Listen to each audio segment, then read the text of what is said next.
গুলিবিদ্ধ হয়ে মৃত্যুবরণ করা বিপ্লবী আন্দোলনের অগ্রগতি উসমান হাদির অসমাপ্ত সংগ্রাম শেষ করার আহ্বান জানিয়েছেন তার মেজ ভাই ওমর বিন হাদি। স্পষ্ট ভাষায় তিনি বলেন, পরিবারের কোনো আর্থিক সহায়তা বা অনুদান চায় না।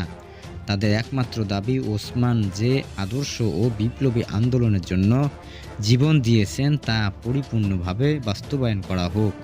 ওমর বিন হাদি বলেন, আমাদের প্রায় সময় ওসমান বলতো, আমি যদি কখনো রবের ডাকে সাড়া দিয়ে চলে যাই তাহলে আপনি শহীদের ভাই হবেন। আমার মাকে বলতো, আমি যদি চলে যাই তাহলে আপনি শহীদের মা হবেন। এর চেয়ে আর গর্বের কিছু নাই। কিন্তু আমি শহীদের ভাই হতে চাই নাই। আমি চেয়েছিলাম রাজপথে বিপ্লবী ওসমানের পাশে থেকে এই বাংলাদেশ আধিপত্যবাদ মুক্ত করতে। আমি চেয়েছিলাম ইনসাফের বাংলাদেশ পর্যন্ত গঠন না হবে আমরা রাজপথ ছাড়ব না। বক্তব্যের শেষে তিনি ওসমান হাদি ৮ মাসের সন্তানের জন্য, তার স্ত্রী ও পরিবারের সদস্যদের জন্য দোয়া চান। বাবার মৃত্যুর পর 2 ভাইকে বড় করার ক্ষেত্রে ছোট বোনের ত্যাগের কথাও উল্লেখ করেন তিনি।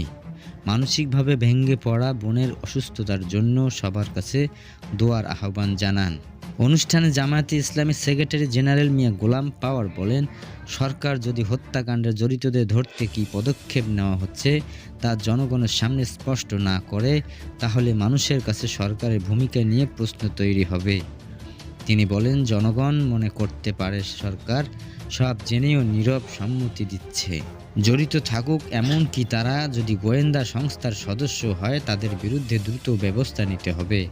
আসন্ন জাতীয় নির্বাচন প্রসঙ্গে তিনি বলেন, তফসিল ঘোষণার পর দিন একজন সংসদ সদস্য প্রার্থীর হত্যাকাণ্ডকে বিচ্ছিন্ন ঘটনা বলা যায় না।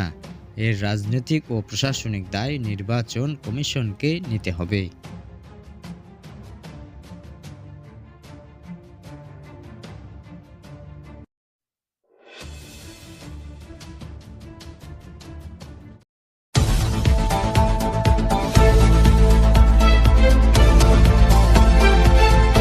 ময়মনসিংহের ভালুকায় ধর্ম অবমাননার অভিযোগে দীপু চন্দ্র দাস নামে এক যুবককে পিটিয়ে হত্যার ঘটনায় আরও 2 জনকে গ্রেপ্তার করা হয়েছে।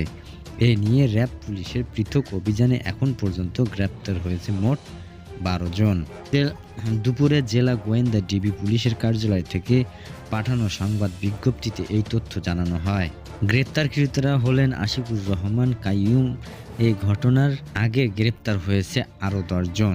তাদের মধ্যে 3 জনের বিরুদ্ধে 5 দিনের রিমান্ড মঞ্জুর করা হয়েছে। আগামীকাল সোমবার ভালুকা আমলি আদালতে এই রিমান্ড শুনানি হবে বলে জানিয়েছেন জেলা আদালত পরিদর্শক ওসি পীরজাদা শেখ মোহাম্মদ মুস্তাসিনুর রহমান।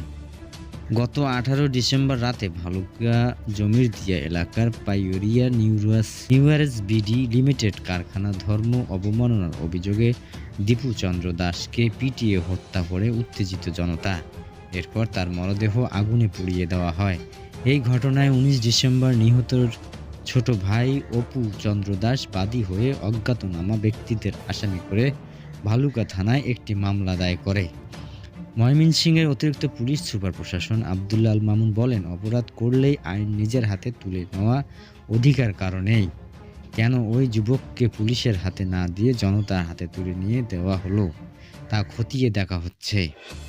নিহতর বাবা রবিচন্দ্র দাস ও বোন চম্পা দাসের দাবি, উৎপাদন বৃদ্ধি নিয়ে বিরোধের জেরে পরিকল্পিতভাবে দীপু মিথ্যা অপবাদে হত্যা করা হয়েছে।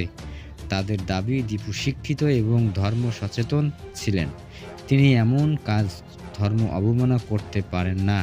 নিহত দীপু চন্দ্র দাস তারাকান্দা উপজেলার মোকামিয়াকান্দা গ্রামের রবিচন্দ্র দাসের ছেলে। 2 বছর ধরে তিনি এই কোম্পানিতে কাজ করছিলেন।